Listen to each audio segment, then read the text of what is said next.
Ron and Carl, welcome to 69 Face of Rock. How are you guys doing today?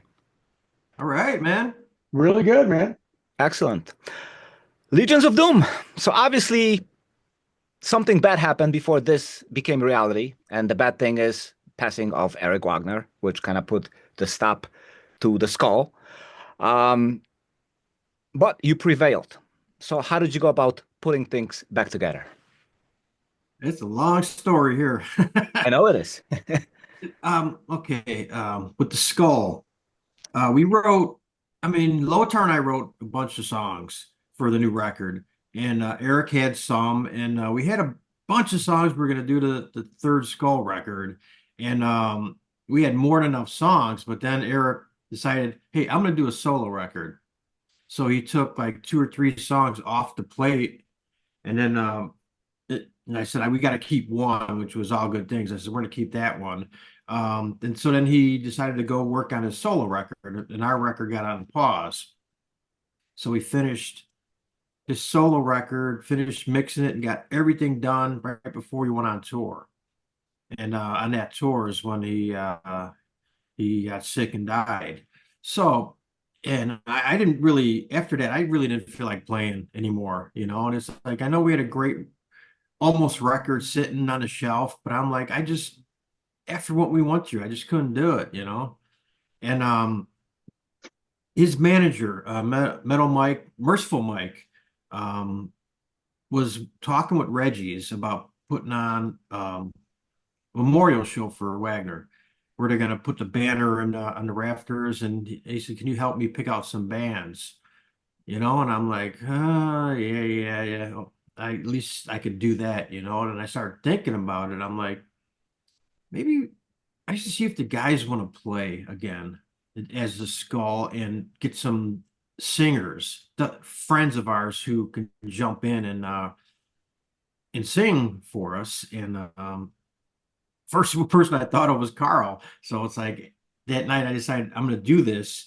And if Carl says yes, we're going to play as the Skull and do these memorial shows.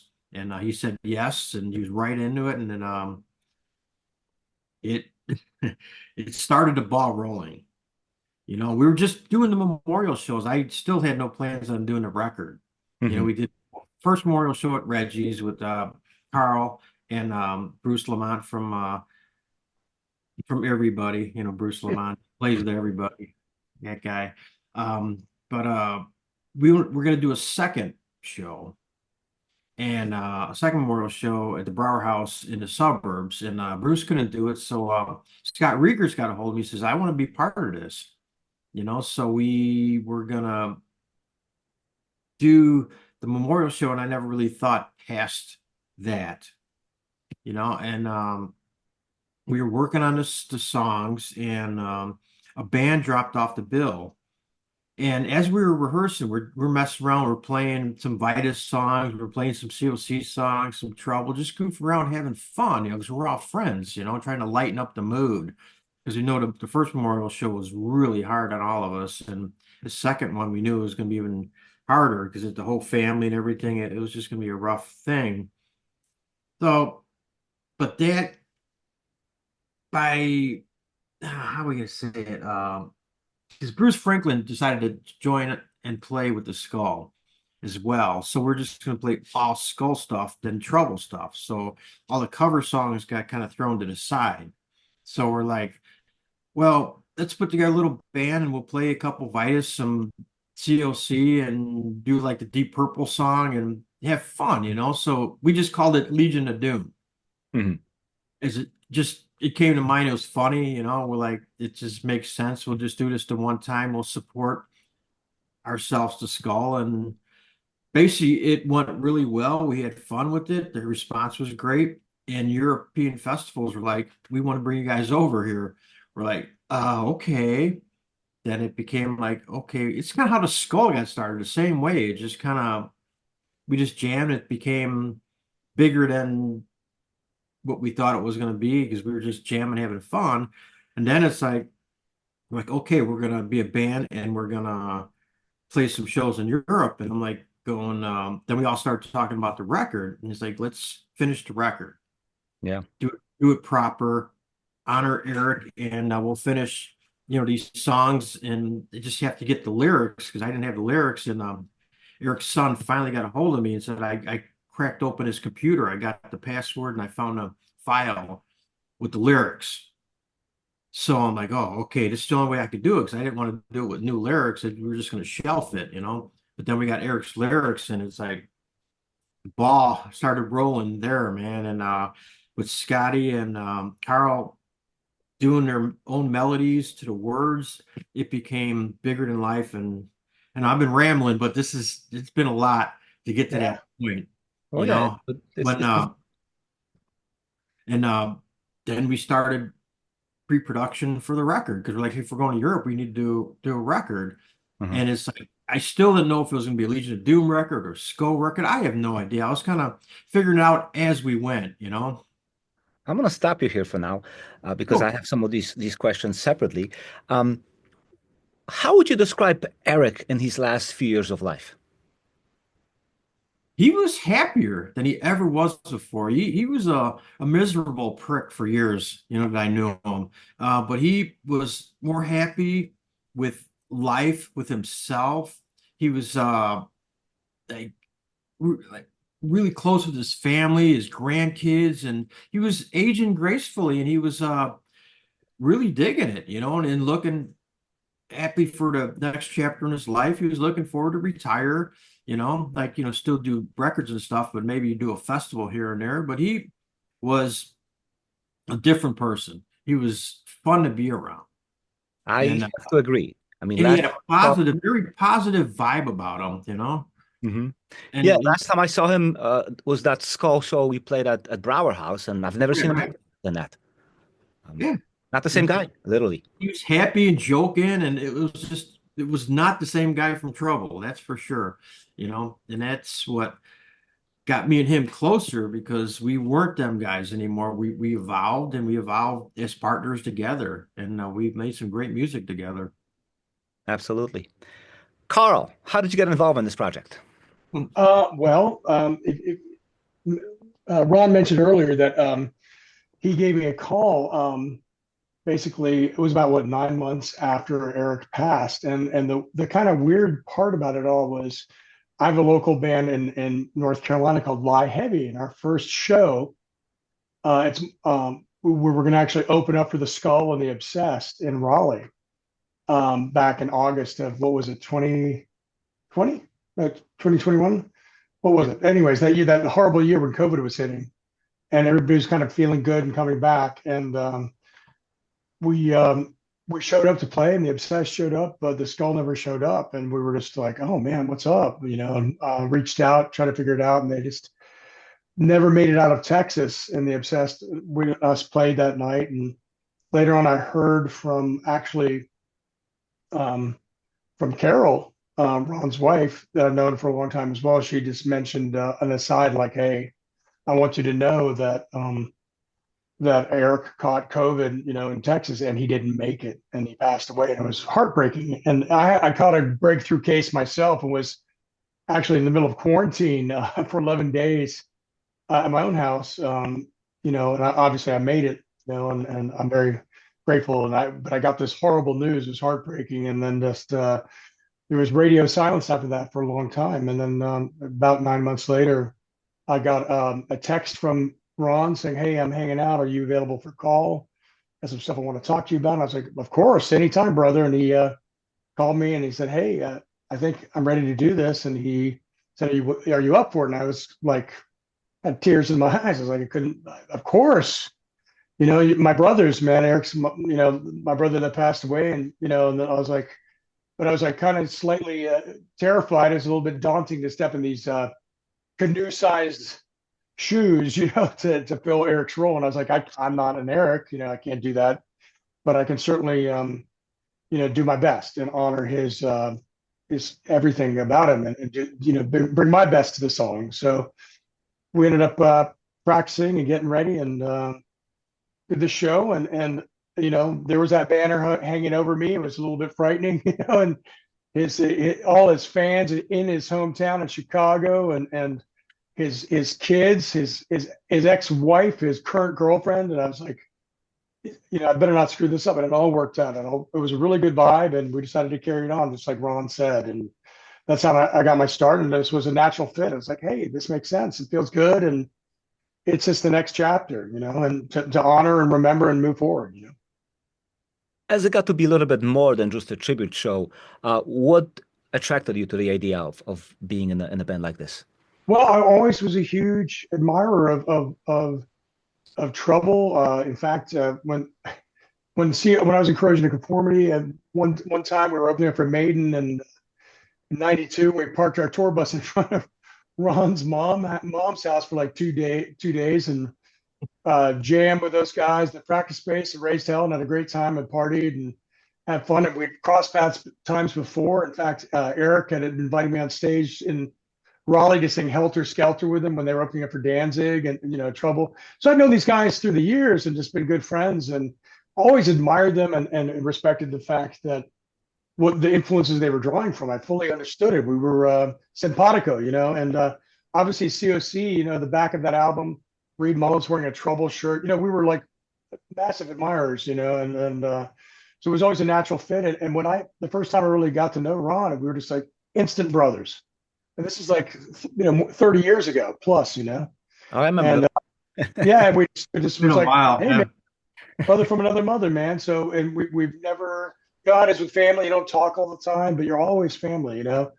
And our paths crossed over the years, and then and then again and again, and now in this situation, it's like it made sense to me. It's like, hey, we're family. I get it. I can do this, and we understand each other.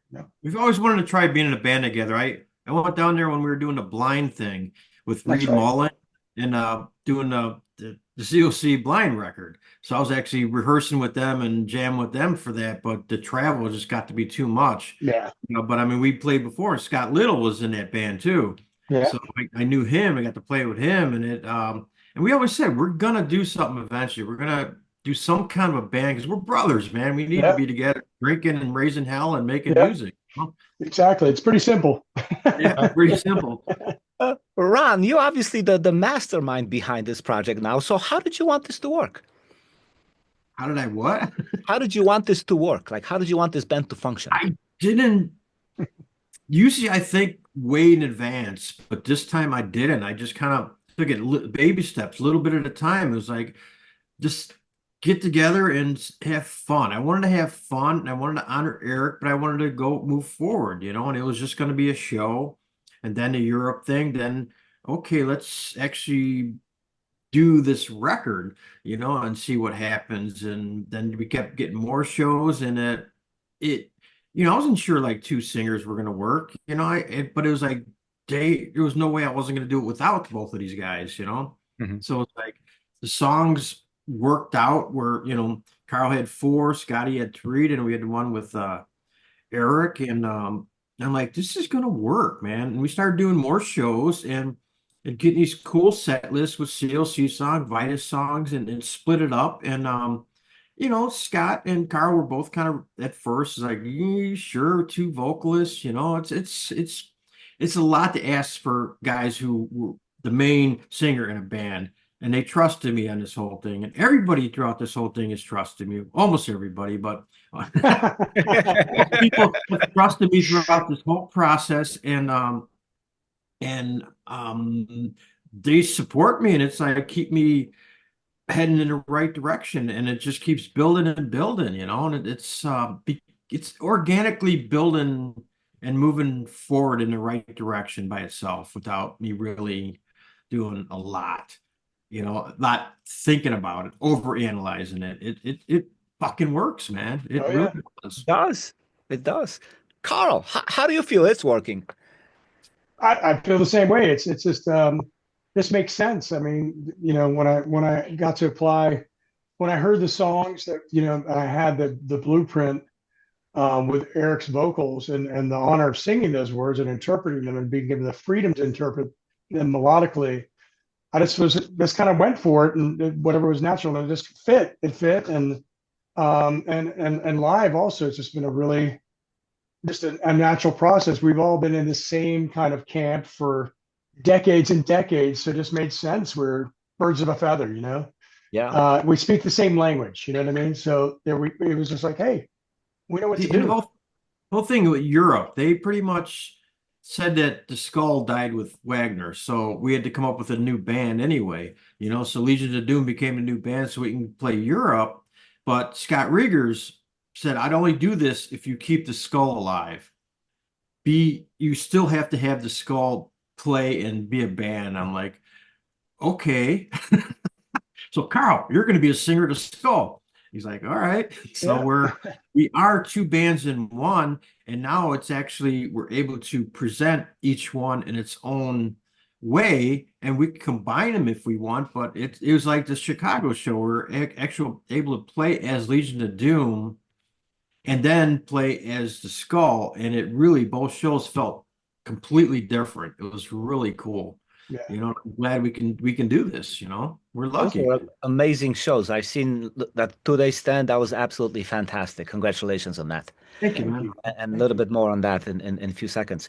What were the challenges or obstacles in getting it going? Ah, Financially and Yeah. logistically, it's a nightmare. Distance. Everybody lives all over the place. Like Karl and Scott live in Raleigh, North Carolina. Scott Riegers lives near LA. Henry is in Dallas, Dallas. Texas. And Lothar, he lives almost in Wisconsin. He's way in the suburbs, but he works like 10 minutes from my house. So that's how we're always able to write music. But just to get everybody together to practice, and yeah, we had a big budget for this record. Most of it was flying and getting together for pre-production, and yeah, Yeah. that's the main thing. It's really hard to get together Mhm. and make that's logistic. I mean, we're in a hole. A credit card is way up there, even though they're starting to pay us pretty good. It's still Yeah. travel expenses are killing us, man. But Yeah. we're not going to let So it be the end of us. so we mean it if we keep doing it, you know. Yeah. It's because we have to, we want to, you know, we need it. It's not and it's done because it's like our duty almost, you know, like in a good way, you know. Yeah, you simply need a Legions of Doom jet. Yeah. Okay.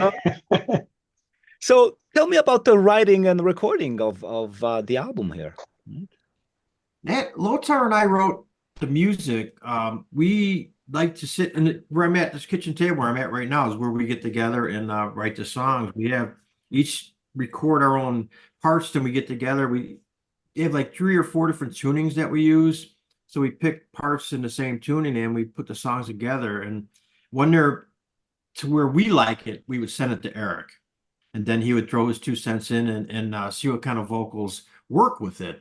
So, like I said, we had a bunch sitting there ready to go until he took some away for his solo record. And then we were left we never had the chance to work on these songs with Eric. So we had the music almost all written. And then when we started doing the record, we finished writing with what we had. I got the lyrics and which I usually don't do. I had to put all the lyrics to the songs and edit it and make it work. And I had extra words, so actually we're able to use them in the other songs. And then the last song, I forgot the name of it. Damn it. On side 2, Hallowed. Scott Rieger sings. Hallowed. No, the other one. Oh, Or was it on side 1? no, you're talking about Lost Souls? Yeah, Lost Soul. So yeah. Yeah. Yeah, I wrote majority lyrics in that one just because it's something that I was in that frame of mind, putting all Eric's lyrics together, and it just had my mind. I got inspired and I finished writing it, And these guys, I just handed them the words, here's the music, and they came up with their own melodies.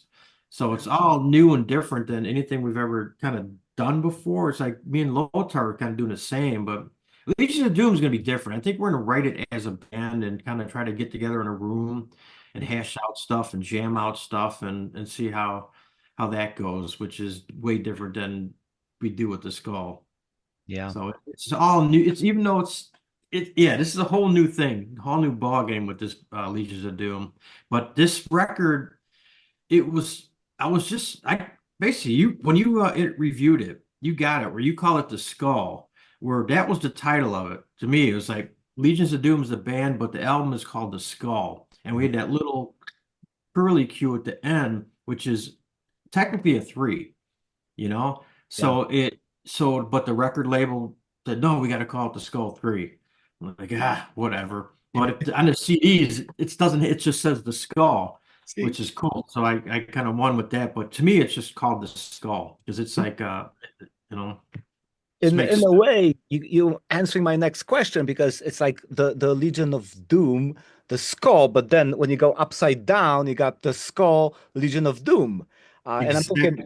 I'm I thinking was gonna coincidental or carefully planned. it. I was what I wanted to do, which I got outvoted. It changed. I was gonna have just on one side the skull real big on the top with Legions of Doom on the bottom, and you flip the record over, and it would be totally opposite. So it could be two bands, whatever, and you could put them in two different spots in the record store, Mhm. you know. But it would have been too confusing. I thought it was hilarious, but half the record company was like, "No, it's not how it works." Marketing nightmare. So it is because we weren't yet Legions of Doom, and it wasn't the Skull, so it's a combination. So to me, it made total sense that it is the third Skull record, you know, without a doubt. But it's not the Skull playing it. It's Legions of Doom performing the last Skull record, which is the third Skull record. So it just kind of fell into place that way. Kind of like Zappa play Zappa. Yeah, pretty much. Yeah, right. Yeah. All right, so two vocalists. Karl, how did you guys find the balance? Well, it was pretty easy actually because Ron said, "Hey, I think you should do these songs," and Scott, I think you should do these songs, and they made sense. They made sense to us, you know. Um, there was never any issue of like, "Hey, I want that song," or "He wants that song." This was like the way this unfolded very naturally. Like this seems to be right for you, and you should do it. And I think he should do this one. It was like, yeah, it makes sense. It was just very organic that way. Um, so there was never any sense of us having to really go back and forth about it at all. It just kind of happened. It was very much just there, you know, And we didn't obvious think that far choices. in advance either. You know, it was just No, it was record, you know, and then the shows just kind of came afterwards. It's like, okay, yeah, let's figure this out. You guys sing this for a few, 15 minutes. He does this, or you know, yeah, it's ever evolving process. It's yeah, not, yeah, you know, but it seems to be working, and everybody seems to be happy, and that's cool, yeah, you know. Yeah. yeah. Having seen the band live recently, I've noticed a great support system in place for whomever is on stage at that time. Tell me about the dynamic that you guys share within this band. Oh, what you mean with this means Scott Rigger's trading off, or just in general? Not just like Uh, I'm actually referring specifically to what you were doing when Scott was on stage, and I captured that in a photo, like how that's a cool supportive pick, you man. were of him, and it's Well, like, it goes back to me being a fan of his too. You know what I mean? Just from a silly perspective like that I remember the first time I got to actually hang out and talk to him, and you know I'd seen them before during his era, but I went up to him. I said, "Hey, we actually met, you know, during sound check when you guys were opening up for Black Flag in 1985 at the Old Ritz in New York. And Flag was on the My War tour or some shit like that. And I was hanging out talking to Kira, and you guys came by. I talked to you, Scott, and I was like, yeah, that was like almost 30, 40 years ago. Like it was insane. Like, and we just hit it off. I was like, so I've always been a fan and had held Vitus and especially him in high regard as one of the founding guys in that part of the scene, and so it was always just when I get to see them playing and he's doing his thing up there, it's not just me as a bandmate, but it's also me just out there going like, this kicks ass. Like I'm excited. They're doing the old Vitus stuff and I love what he does on the songs, his 3 songs on the album. So it's a good time. I get to hang out and watch a kick-ass band and I'm like, hey, wait a minute, I got to go back in. So, you know.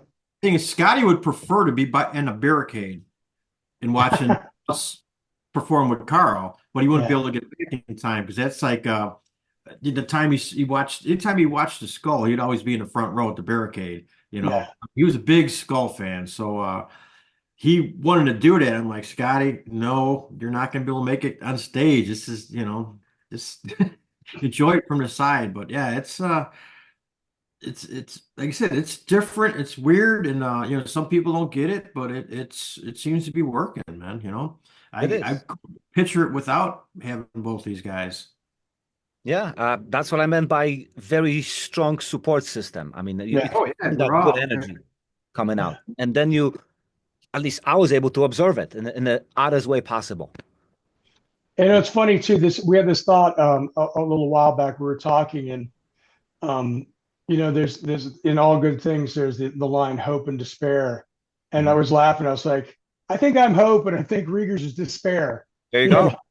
so Perfect. right. It's just like the two elements there in this doom band is the hope and the despair. That's the binary of any kind of true kind of old school doom vibe. And I was like, I think we're on that yin and yang of each other, connected but on two different swirling sides of it, and making a whole. You know, That makes sense. yeah. The album includes a song with Eric, Heaven. He still recorded that. Ron, you told me that at one point there's some kind of a nice story connected to this recording and how this song came to be. Tell me about this. It every record we would do in the Skull, Eric would always send me an acoustic song or two, and he'd kind of like make it heavy. Like, and I'd play it with Lotar, and we just laugh. We're like, what do you mean make it heavy, louder? So we just kind of ignored him, every time, and he would use them for other things. And he eventually did that High Ideas record with all the little acoustic songs. But this last one, I said, I promise I will work on this for the record, and I will work on it. I'll make it heavy, and we'll do what we can with it, And then never had a chance to, and he passed away. It's like, oh man, and he sent me the lyrics to it and the music years ago, and the words he sent me were different, so it made me kind of investigate, which I mean, them words ended up being a big chunk of the last song, Hello's Be Thy Name, whatever it's called. Hell, no, hello by all means. How by means, My yeah. brain is fried, but then I'm like, oh, well. And I realized that he sent me this, of him playing, where he recorded himself singing and playing the guitar, just one microphone, him in a room, and he recorded a bunch of songs that way. And um, I'm like, okay, his vocals are fine, the guitar is going to be a little off, but since that new Beatles song, the new technology, which Eric is a big Beatles fan. And the Oh yeah. Beatles were able to put out a new song that John Lennon played the piano and sang, and they took his voice off of it and they made a new Beatles song. I'm like going, why don't we do the same thing? It's like Eric would dig it, he loves the Beatles, so it's like an engineer friend of mine had the technology to do it. So I got that thing that Eric sent me of him playing the acoustic and singing, and he was able to separate it. So we just had his words, had him singing. It was like, okay, this is cool. And had Lotar work with it and put like a click track so we have a timing to it. And he rewrote the music of the whole song. And then we worked on the middle section to make a lead section, and he put that together. So that was our map kind of guide to record it. So in the studio, we had to record it listening to this makeshift thing that Eric and his voice and what Lotar put. So Eric's singing in our headphones while we're playing. It was really hard to do, man. I'm getting goosebumps now, but it was just like, here he is, we're playing it and hearing Eric in my head. It was just so bizarre. We all had to record that way to this part. Like Henry is just like never played this song ever, he's hearing it. I'm like, oh, just play to it. And he couldn't, he plays so damn loud, he couldn't hear what was going on. And it was hearing Eric's vocals was freaking him out too. But we all played to that, and it helped bring emotions out that probably wouldn't have normally been there playing that song. and it came out, man, amazing. And I gotta say, Eric, I made the song heavy for you, man. He's laughing at us right now. Yeah, he's like, thanks, dude. Karl, Between Darkness and Dawn, what an epic track. What a great feeling. What do you think makes that song so special? Well, you know what? It's for me, it was just it was the challenge of this kind of open-ended thing, and Eric's words, and then trying to get a slow build and build on it, and I just kind of channeled a couple ideas, and there's a little bit of like Ronnie Van Zant in there, and there's also a little bit of Pink Floyd in there. There's a little bit of Beatles. I don't know. It's like all kinds of all over the place for me. I was just kind of getting in that headspace. So it was, I love that song. In fact, that was the first song I wrote vocal melodies to. It was the first demo I got prior to the actual tracking of the album, like by, at least half a year or so. So I'd lived with that one for a little bit longer and just, but I felt like the first time I heard it, I kind of just got this idea off the cuff and stuck with it and built on it. Mhm. And it's cool, man. There's a lot of space and dynamics in it. And it's just a cool build. And I really like too the fact that the slide guitar was added afterwards with Alex, Alex, which is awesome. Yeah, man, it's kind of channeled my North Carolina Southern country boy in the beginning, and then went from there. and it was one of two songs that were the first two songs that we actually worked on that we sent to Karl, that and Insecticide, and we Yeah, flew them out and we went and worked in Lotar's studio and just demoed it to yeah, see what it would sound like, to see if it would work. We still weren't 100% sure of the record yet. And this was like the first thing, like, okay, let's work together. And Karl sang the songs and he was able to listen to it and digest it. And I think it really helped yeah, because just throwing it all together. It was just kind of, we're all like, okay, what are we going to do? And able to listen to this and step back and go, okay, yeah. and feel it and redo it after having a chance to digest it. And I think we all were on the same page, like, okay, we know what we're going to do, and this is how we're going to go about it. It really set in motion everything else. That song in particular has a really cool kind of narrative, like the way it progresses and arcs. There's something to it, and just the epic build that Lotar brings to it, the stacked guitars and just the out, it goes somewhere. So I feel that song is just really special. We have yet to play that one live, so we'll see. Well, I wrote that first half. It was supposed to be on Yeah, the last Skull record, but yeah, we didn't have an ending. I wrote yeah, like the first half, and I was going to do something with the change tuning in the middle of it, something really weird. And we never finished it. So it's something I really wanted to work on, and I finally had a whole tape of a bunch of stuff that Lotar had, and he had that whole second half of the song. It's like, we say that ain't gonna go together. I'm like, yeah, it will, man. Just trust me, feel it out. Let's work on it. It was yeah, kind of like a day in the life, like the Beatles. I wrote, yeah. half, and he wrote the second half, and it worked out really good. And yeah, the vocals delivery on it. Oh my God, Karl, you knocked it out of the park, Yeah. man. Thank you, brother. Oh yeah, My pleasure. Thank you. amazing song, amazing song. So generally, what feedback is the album getting? It's majority. We just got another 10 out of 10, which is, I don't want to say another one. It's Yeah, funny. it's just so Like, many, it's hard to keep track now. another one, another one. But we're getting some really, really good reviews. I mean, they're like one or two trolls and, Yeah, people who just like, grumpy, and yeah, hardcore Eric people that no matter what, nobody could have sang it yeah. but him, and it's going to suck because Eric didn't sing it. And I said 95% of people really, really like it. And Yeah, overall, it's been very favorable. fantastic. Yeah, Great reviews so far. yeah. It's an amazing record. Um, Yeah. the Breathing fact in bleach today. Whew.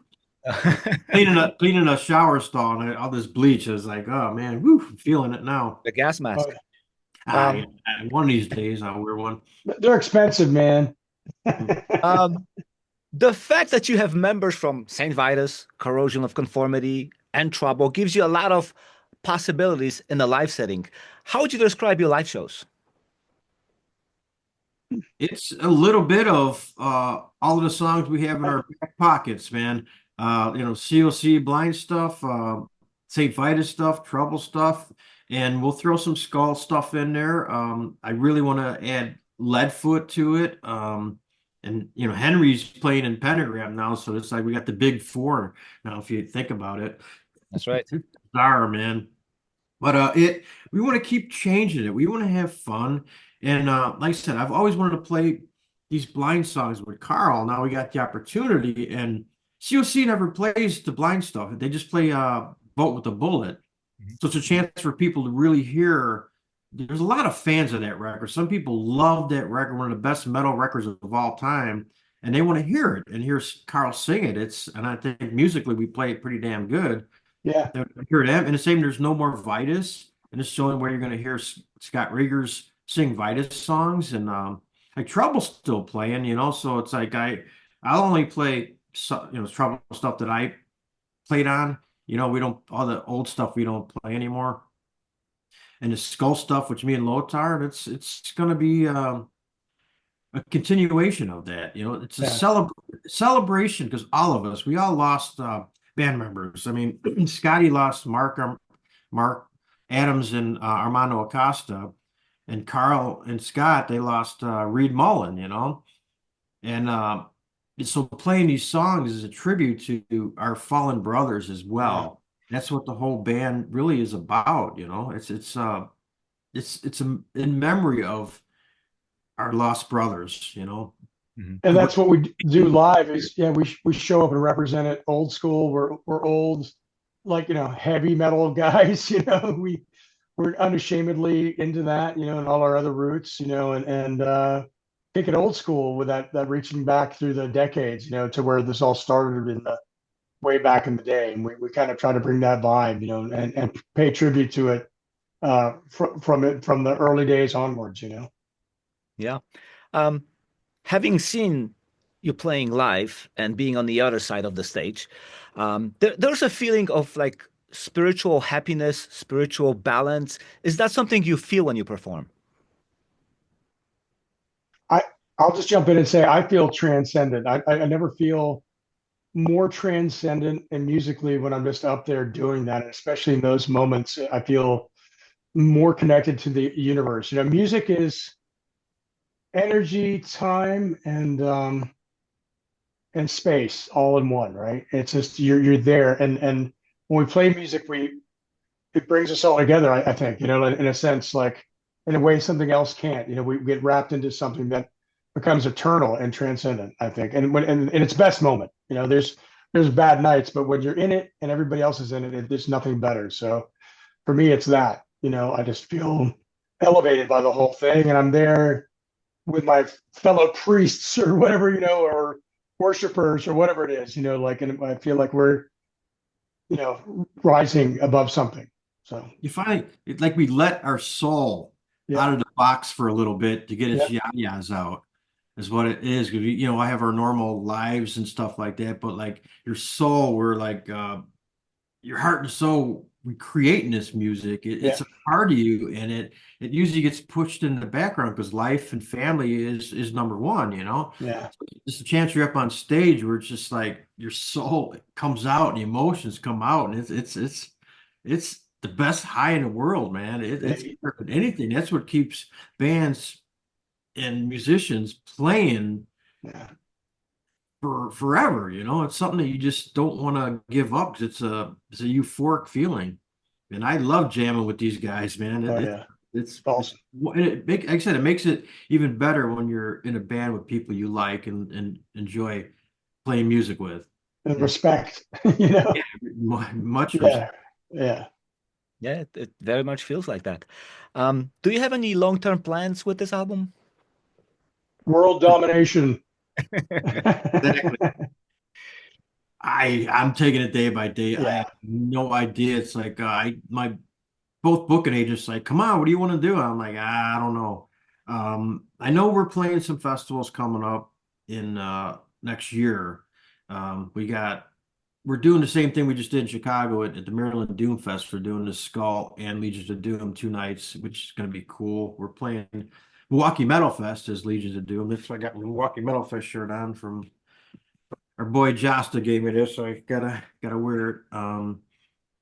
In Europe, hopefully in the fall, and we're gonna see it. I really would like to write a record as Legions of Doom. So that's Yeah, it's fast, quickly, yeah. soon.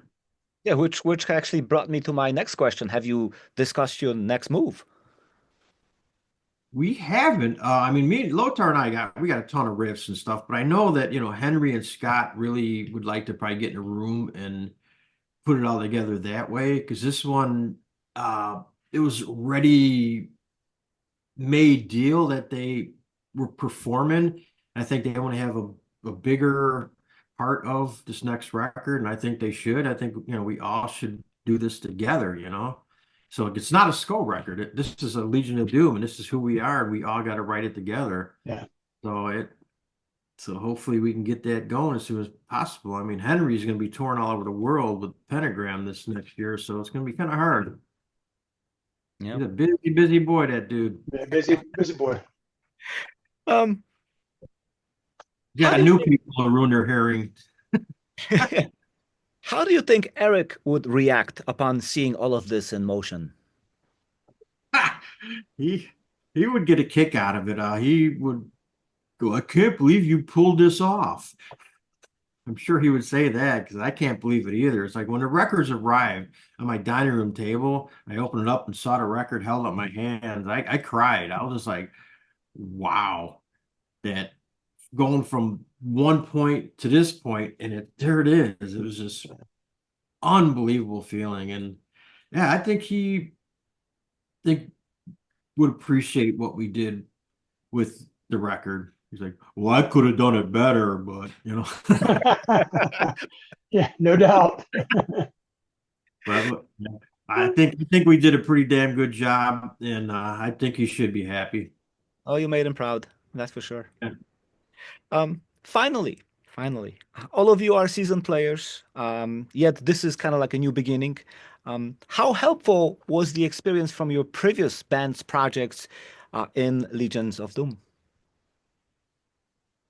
Well, I'd say this much is that all our previous bands are the reason we exist, but we all were mutual fans and brought us together. So the previous bands are the previous bands, but there's this like sympathy and parallel understanding and respect, and that ultimately is why we could do this, is because we're fans of each other and have known each other for years, and we're birds of a feather in that sense.